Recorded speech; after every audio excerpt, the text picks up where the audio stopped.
আসসালামু আলাইকুম। বাংলাদেশ বিমান বাহিনী আয়োজিত আজকের এই আকাশ বিজয় মহড়া অনুষ্ঠানে আপনাদের মাঝে উপস্থিত হতে পেরে আমি অত্যন্ত আনন্দিত।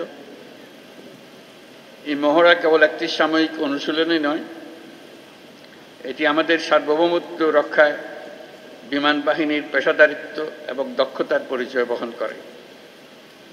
আমি এই মহড়ায় অংশগ্রহণকারী সকল সদস্যকে তাদের নিষ্ঠা, শৃঙ্খলা এবং পেশাগত উৎকর্ষের জন্য আন্তরিক ধন্যবাদ জানাচ্ছি। এই গৌরবময় মুহূর্তে আমি গভীর শ্রদ্ধার সঙ্গে স্মরণ করছি ৭১ সালের মহান মুক্তিযুদ্ধে আত্মদানকারী শহীদদের, বিশেষ করে বাংলাদেশ বিমান বাহিনীর অকুতোভয় সদস্যদের। তাদের রক্তের বিনিময়ে অর্জিত স্বাধীনতা আমাদের জাতিসত্তার মূল ভিত্তি। এর সঙ্গে স্মরণ করছি ২০২৪ সালের জুলাই আগস্ট আন্দোলনে নিহত ও শহীদ সকল শিক্ষার্থী, তরুণ তরুণী এবং সাধারণ জনগণকে, যারা দেশের অধিকারের প্রশ্নে জীবন ও রক্ত দিয়ে তাদের অবস্থান স্পষ্ট করেছেন। ৭১ সালের ২৮শে সেপ্টেম্বর বিপুল প্রতিকূলতা সত্ত্বেও একটি অটার বিমান, একটি এলিওয়েট হেলিকপ্টার, একটি ডেকোটা বিমান সহ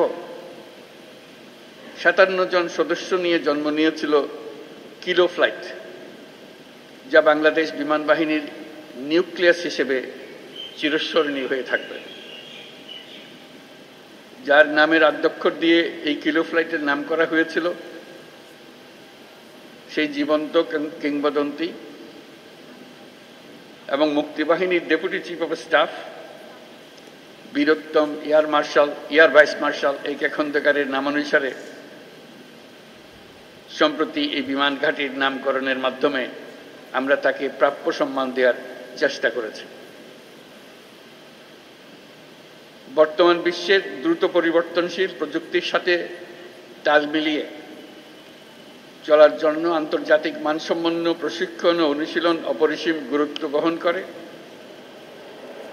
এই প্রেক্ষাপটে বাংলাদেশ বিমান বাহিনীর সদস্যগণ নিয়মিতভাবে বহুমাত্রিক প্রশিক্ষণ কার্যক্রম ও অনুশীলনে অংশগ্রহণের মাধ্যমে নিজেদের জ্ঞান ও দক্ষতাকে যুগোপযোগী করতে সদা সচেষ্ট রয়েছে, যা এই মহড়ার মাধ্যমে আমাদের কাছে স্পষ্ট হয়েছে।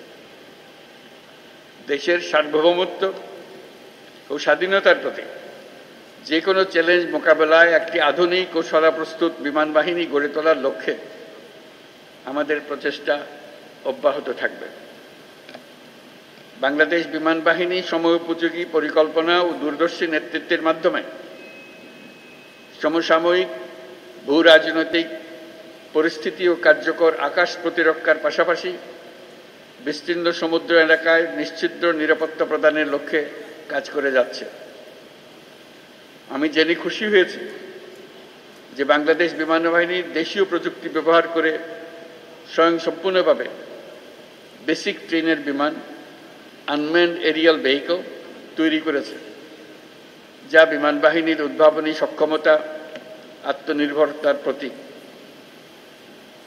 বিমান বাহিনীতে ভবিষ্যতে অত্যাধুনিক যুদ্ধ বিমান, হেলিকপ্টার, পরিবহন বিমান, radar, surface to air missile, UAV সংযোজনের জন্য সরকার বিমান বাহিনীকে সর্বোত্তম সহযোগিতা প্রদান করবে।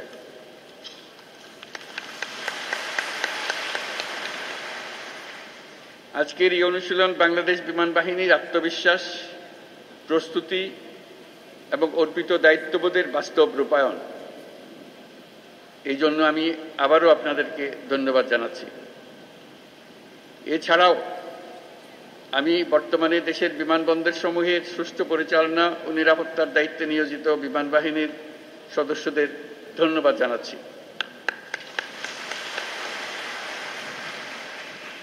পরিশেষে আমি বিমান বাহিনীর সকল সদস্যদের প্রতি যুগোপযোগী ক্ষমতা অর্জন, দক্ষতা অর্জন এবং পেশাগত কারিগরি সক্ষমতা বৃদ্ধির প্রতি অব্যাহত মনোযোগ বজায় রাখার আহ্বান জানাচ্ছি।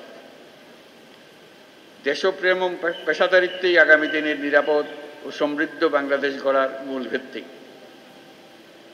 আমাদের সকলের ঐক্যবদ্ধ প্রচেষ্টায় আমরা একটা নিরাপদ, উন্নত ও শক্তিশালী বাংলাদেশ গড়ে তুলব ইনশাআল্লাহ।